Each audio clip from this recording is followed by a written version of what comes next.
Hi friends, ഇന്ന് നല്ല നാടൻ കോഴി വെച്ചിട്ട് നാടൻ രീതിയിലുള്ള ഒരു നല്ലൊരു കറിയാണ് ഞാൻ ഉണ്ടാക്കി കാണിക്കുന്നത്. അപ്പോൾ ഇതിന് വേണ്ടി ഞാനൊരു കോഴി അറുത്ത് കഴുകി വൃത്തിയാക്കി വെച്ചിട്ടുണ്ട്, കഷ്ണങ്ങളൊക്കെ ആക്കിയെടുത്ത് വെച്ചിട്ടുണ്ട്. അപ്പോൾ ഇത് നമുക്ക് മാറ്റി വെക്കാം. ഇതിലേക്ക് നമുക്ക് കുറച്ച് സാധനങ്ങളൊക്കെ അരിഞ്ഞെടുക്കണം. ഞാൻ നല്ല എരിവുള്ള 4 പച്ചമുളക് എടുത്തിട്ടുണ്ട്, ഒരു കഷ്ണം സവാള, ഒരു കഷ്ണം മതി കേട്ടോ. പിന്നെ വെളുത്തുള്ളി കുറച്ച്, ഒരു 8-10 അല്ലി വെളുത്തുള്ളി ഉണ്ട്, ചെറിയ അല്ലി ആയതുകൊണ്ട് ഞാൻ കുറച്ച് അധികം എടുത്തിട്ടുണ്ട്. പിന്നെ അതുപോലെ തന്നെ ചെറിയുള്ളി, ഒരു 10 ചെറിയുള്ളി എടുക്കാം. പിന്നെ ഒരു ചെറിയ തക്കാളി, 2 തക്കാളി എടുത്തിട്ടുണ്ട്, ഒരു കഷ്ണം ഇഞ്ചി. ഇതൊക്കെ നമുക്കൊന്ന് അരിഞ്ഞെടുക്കണം കേട്ടോ. ഇഞ്ചി ഒന്ന് ചതച്ചു എടുക്കാം.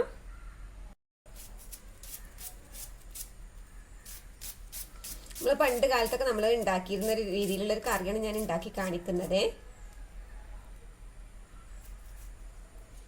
തക്കാളിയൊക്കെ ഇതിൻ്റെ കൂട്ടത്തിൽ തന്നെ നമുക്ക് അരിഞ്ഞെടുക്കണം കേട്ടോ.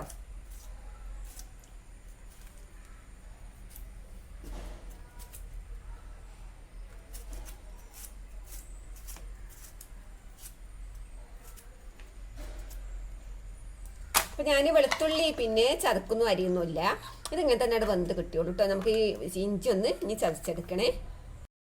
അപ്പോൾ ഇത് നമ്മൾ തക്കാളിയും സവാളയും ഉള്ളിയൊക്കെ പച്ചമുളകൊക്കെ അരിഞ്ഞെടുത്തിട്ടുണ്ട്. ഇത് നമുക്ക് ആദ്യം ഒരു കുക്കറിലേക്ക് ഇട്ട് കൊടുക്കാം കേട്ടോ.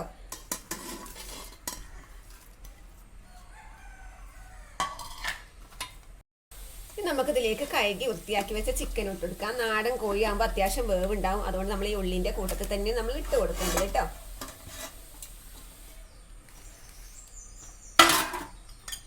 നമുക്കിതിലേക്ക് 2 സ്പൂൺ നിറയെ ഇതുപോലൊരു സ്പൂൺ എടുത്തിട്ടുണ്ട്. ഇത് നിറയെ നമുക്ക് മല്ലിപ്പൊടി ചേർത്ത് കൊടുക്കാം. നിറയെ ഇട്ട് കൊടുക്കാം കേട്ടോ, അല്ലെങ്കിൽ ഒരു 3 സ്പൂൺ എന്തായാലും വേണ്ടി വരും. ഒരു അരിയും കൂടി ഇട്ട് കൊടുക്കുന്നുണ്ട്.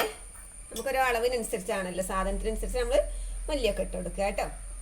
പിന്നെ നമ്മളിതേ 1 സ്പൂൺ നിറയെ ഞാൻ മുളക് പൊടി ചേർത്ത് കൊടുക്കുന്നുണ്ട്. 1 സ്പൂണ് മതിയോ, ഇതാ 1 അരിയും കൂടി ഇട്ട് കൊടുക്കാം. നമ്മളോരോ മനോധർമ്മം അനുസരിച്ചാണ് നമ്മൾ ഇട്ട് കൊടുക്കുക സാധനം ഉണ്ടാക്കുമ്പോഴൊക്കെ. പിന്നെ ഇത്രയും ഒരു 3/4 സ്പൂണോളം നമ്മൾ മഞ്ഞൾപ്പൊടി നമുക്ക് ചേർത്ത് കൊടുക്കാം. ഇത്രയും മഞ്ഞൾപ്പൊടി നമ്മൾ ചേർത്ത് കൊടുക്കുന്നുണ്ട്. നമുക്ക് കുറച്ച് പെരിഞ്ചീരകം, അതുപോലെ തന്നെ ഉലുവ, ഇത് നമ്മൾ ഇതിലേക്ക് ഇട്ട് കൊടുക്കാം. നമ്മൾ കറിവേപ്പില ഉള്ളിൻ്റെ കൂട്ടത്തിൽ നമ്മൾ ഇട്ട് കൊടുത്തിട്ടുണ്ട്. നമ്മളിത് ഇതിലേക്ക് ആവശ്യത്തിനുള്ള ഉപ്പ് ഇട്ട് കൊടുക്കാം. എന്നിട്ട് നമുക്ക് നന്നായിട്ടൊന്ന് മിക്സ് ചെയ്യണം കേട്ടോ. ഇത് ശരിക്കും ഒന്ന് മിക്സ് ചെയ്തെടുക്കാം.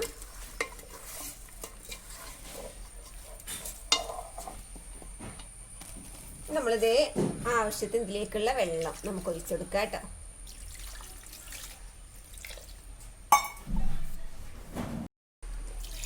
നമുക്കൊരു 3 ഗ്ലാസ്സോളം വെള്ളം ഞാനിപ്പോൾ ഇതിൽ ഒഴിച്ചു കൊടുത്തിട്ടുണ്ട്. 3 ഗ്ലാസ് വെള്ളം ഒഴിച്ചു കൊടുത്തിട്ടുണ്ട്. അപ്പോൾ ഇത് ഇങ്ങനെ ഈ രൂപത്തിലായി നിൽക്കുന്നുണ്ട്. ഇനി നമുക്കിത് നന്നായിട്ട് വേവിച്ചെടുക്കണേ. ഒരു 4-5 വിസിൽ എന്തായാലും വേണം കേട്ടോ. നമുക്ക് പിന്നെ കുറച്ച് സമയം നമ്മൾ ലോ ഫ്ലെയിമിലിട്ടും അങ്ങനെയും വെക്കാം.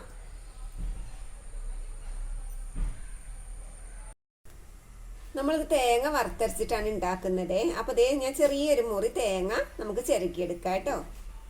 അപ്പോൾ ഇത് നമ്മൾ തേങ്ങ ചിരകി എടുത്തിട്ടുണ്ട്. ഇതിലേക്ക് 2 അല്ലി ചെറിയ വെളുത്തുള്ളി, അതുപോലെ തന്നെ ഒരു 3 ചെറിയുള്ളി, ഇത്തിരി കറിവേപ്പിലിട്ട് നമുക്ക് നന്നായിട്ടൊന്ന് വറുത്തെടുക്കണേ കേട്ടോ. അപ്പോൾ ഇതേ നമ്മുടെ തേങ്ങ വറവായി വന്നിട്ടുണ്ട്. ഈ ഒരു വറവേ നമ്മൾ ആവാൻ പാടുള്ളൂ കേട്ടോ. നമ്മൾ സാമ്പാറിലൊക്കെ വറക്കുന്ന ആ പിന്നെ രീതിയിൽ വറക്കരുതേ, ഒരു പകുതി പാടുള്ളൊരു വറവ് കേട്ടോ. ഈ രീതിയിൽ ആവാൻ പാടുള്ളേ. അപ്പോൾ ഞാൻ ഫ്ലെയിം ഓഫ് ആക്കിയിട്ടുണ്ട് കേട്ടോ. നമ്മുടെ ചിക്കൻ കറി എന്തായി നോക്കാം കേട്ടോ. ശരിക്കും വന്നിട്ടുണ്ടാവും. ഒരു 5 വിസിലടിച്ചു. ഓരോ കുക്കറിൽ ഓരോ പ്രത്യേക രീതിയിലായിരിക്കും വിസിൽ വേണ്ടി വരിക. ഒരു 5 വിസിലടിച്ചു. അത് കഴിഞ്ഞതിന് ശേഷം ഒരു 5 മിനിറ്റ് ഞാൻ ലോ ഫ്ലെയിമിലും വെച്ചു കേട്ടോ. കേട്ടോ, ഇതൊക്കെ ഇറച്ചി ഈ കാലുമെന്നൊക്കെ ഇറച്ചി ഇങ്ങനെ കീഞ്ഞ് വരും. ഇതാണ് ഇതിൻ്റെ യഥാർത്ഥ പാകം കേട്ടോ. നമുക്ക് കാമ്പുമ്പിലൊക്കെ നെക്കി നോക്കാം. ഓ, ഇതാ ശരിക്കും വെന്തിട്ടുണ്ട്, നന്നായി വെന്തിട്ടുണ്ട് കേട്ടോ. ഉപ്പൊക്കെ പാകത്തിനുണ്ടോ നോക്കണേ. നമുക്ക് തേങ്ങ ഒന്ന് അരച്ചെടുക്കാം. കുറച്ച് വെള്ളം ചേർത്തിട്ട് നമുക്കൊന്ന് അരച്ചെടുക്കാം കേട്ടോ. നമുക്ക് അരച്ച് വെച്ച തേങ്ങ ഇതിലേക്ക് ഒഴിച്ചു കൊടുക്കാം കേട്ടോ. ഇനി ഒന്ന് വെള്ളമൊക്കെ ഒന്ന് പാർന്ന് ചുവറ്റിപ്പാരാം. നമ്മൾ കൂടുതൽ തേങ്ങ ഇതിലേക്ക് അരച്ച് വയ്ക്കരുത് കേട്ടോ. ഇതൊന്ന് തിളക്കട്ടെ. നമ്മുടെ തേങ്ങ ഒഴിച്ച കറി നന്നായി തിളച്ച് വന്നിട്ടുണ്ട്. ഇത് നമുക്കൊന്ന് ഇറക്കി വെക്കാം. അപ്പം നമ്മളിവിടെ മറ്റൊരു ചട്ടി അടുപ്പത്ത് വെച്ചിട്ടുണ്ട്. ഇതിലേക്ക് നമുക്ക് ആവശ്യത്തിന് നല്ല വെളിച്ചെണ്ണ ഒഴിച്ചു കൊടുക്കാം. അത് കറി വറവിടുന്നതിന് ആവശ്യത്തിനുള്ള വെളിച്ചെണ്ണ കേട്ടോ. ഇതിലേക്ക് നമുക്ക് ചെറിയ ഉള്ളി അരിഞ്ഞതില്ലേ, ഇത് നമുക്ക് ഇട്ട് കൊടുക്കാം.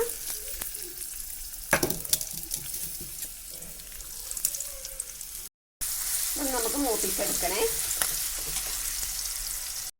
അപ്പോൾ ഇതേ നമ്മൾ മൂപ്പിച്ചെടുത്ത ഉള്ളി കറിയിലേക്ക് ഒഴിച്ചു കൊടുക്കാം കേട്ടോ. അതിലേക്ക് ഇത്തിരി കറിവേപ്പില ഞാൻ ചേർത്ത് കൊടുത്തിട്ടുണ്ടായിരുന്നേ. അപ്പോൾ നമ്മൾ തേങ്ങ വറുത്തരച്ച് നല്ല നാടൻ കോഴിക്കറി ഇവിടെ തയ്യാറായിട്ടുണ്ട്. നല്ല ടേസ്റ്റാണ്. അപ്പോൾ ഇങ്ങനെ എല്ലാവരും ഉണ്ടാക്കി നോക്കുക. നമുക്ക് മറ്റൊരു വീഡിയോയുമായി വീണ്ടും കാണാം. അതുവരേക്കും ബൈ. അസ്സലാമു അലൈക്കും.